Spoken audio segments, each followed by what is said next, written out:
احنا بقى ما عادش ورانا غير الكويت. المصريين راحوا من المصريين عملوا ما فيش وراهم شغلانه غيرنا. اللي حصل ان مواطن كويتي من عينه صفاء الهاشم او ريم الشمري كان في مصر من يومين ونشر الفيديو ده. طبعا متابعين اليوم انا رحلتي الى مدينه او محافظه اسيوط في مصر. كم باقي لنا كيلو؟ 90 كيلو. 90 95 كيلو. اليوم رحلتي هذه راح نصور يعني سيارات كويتيه تم تحميلها من بعض الوافدين في الكويت وهم رواتبهم 150 120 دينار. شلون جابوا السيارات هذه وهم يحملون في التعاونيات؟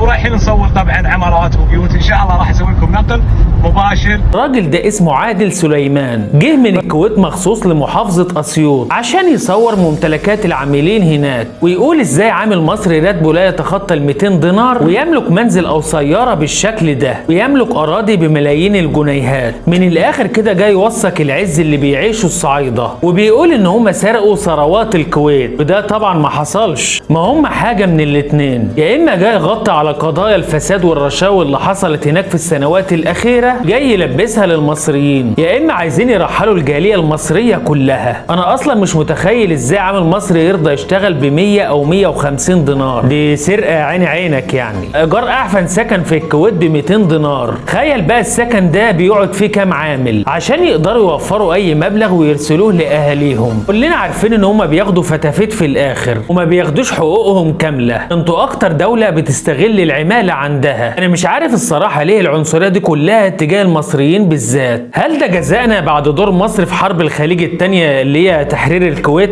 تريد تتعلموا المعامله مثلا من الشعب الاماراتي، ناس تحسهم محترمين ومؤدبين ومثقفين جدا وبيتعاملوا مع كل الجاليات الاجنبيه هناك معامله ادميه. اقول لك خلي اي مصري ينزل اي شارع في العراق ويقول لهم انا مصري، هتلاقي اتفتح له 1000 بيت وعايزين يشيلوه من على الارض، رغم من ان الحاله الاقتصاديه عندهم هناك متدمره. يعني ممكن المواطن العراقي ما يكونش في جيبه دينار عراقي بس هيموت نفسه عشان يجيب لك اكل وشرب ويستضيفك عنده. وده يدل ان الشعب ده شبعان من الاساس. انا لو خرجت حالا عندنا في الشارع وسالت اي راجل كبير في السن وقلت له ايه رايك في دوله العراق، والله العظيم هيبكي. هيقول لك ان كل الخير اللي احنا عايشين فيه حالا من دوله العراق. ليبيا مثلا المصريين فيها اكتر من الليبيين نفسهم، عمرهم ما عاملوا المصريين بالطريقه البشعه اللي انتوا بتعاملونا بيها يا كويت. انا قبل ما اسافر السعوديه في 2012 كنت كل ما اقعد مع واحد اكبر مني في السن واقول له ايه رايك في السعوديه يقول لي اوعى تتعامل مع السعوديين نفسهم، خليك في حالك من السكن للدوام ومن الدوام للسكن. بس لما سافرت لقيت الوضع مختلف تماما، ناس محترمه وشعب كريم جدا. اول ما نزلت مطار جده كنت تايه ومش عارف اعمل ايه، ولما خرجت سالت سواق وقلت له ازاي اروح خميس مشيط، والسواق ده كان سعودي على فكره، قال لي بس اقعد معايا ساعه وانا كده كده رايح لجيزان. وبالفعل الراجل وصلني لمكان الشغل بتاعي وحلف ما ياخد مني ريال. بعدها بفتره اتعرفت على راجل هناك اسمه ابو عمر، قال لي انا نفسي اكل مسقعه مصريه. قلت له بس كده من عينيا، وقلت له بكره تيجي زي دلوقتي نتغدى مع بعض. ثاني يوم جه وقعدنا واتغدينا مع بعض، مسقعه وملوخيه ولحمه ورز بالشعريه، اكل مصري بسيط يعني، بس الراجل كان مبسوط جدا. بعد كده عزمني هو فعزمته فعزمني وهكذا. العلاقه بينا بقت قويه جدا، من خميس مشيط لابها وكل يوم خروجات وفسح. بقى يحكي لي مشاكله وانا احكي له مشاكلي، تحديدا مشاكلي اللي مع الكفيل، وكان دايما يطمني ويقول لي ما تخافش انا في ظهرك مهما يحصل. وفي يوم انا عملت مشكله مع الكفيل وانا كنت غلطان بصراحه، فالكفيل قرر يديني خروج نهائي وقال لي الشهر ده انت مش هتاخد الراتب بتاعه، وبلطج عليا. وانا راجع مصر بقى كل اصحابي اللي من اليمن دول كان بيشتغلوا معايا في نفس المؤسسه، وانا مسافر وبسلم عليهم كان كل واحد بيطلع 100 او 200 ريال وبيحطها في جيبي عشان يعوضوا الراتب اللي اتخصم مني. عملوا معايا اللي المصريين نفسهم محدش عمله. وبعدين جه ابو عمر يسلم عليا وكنا بنبكي انا وهو زي الاطفال، واعطاني مبلغ كبير جدا. فقلت له ما ينفعش يا ابو عمر كده اللي بينا اتحول لمصلحه، لكنه اصر وقال لي دي اقل حاجه ممكن اقدمها لك.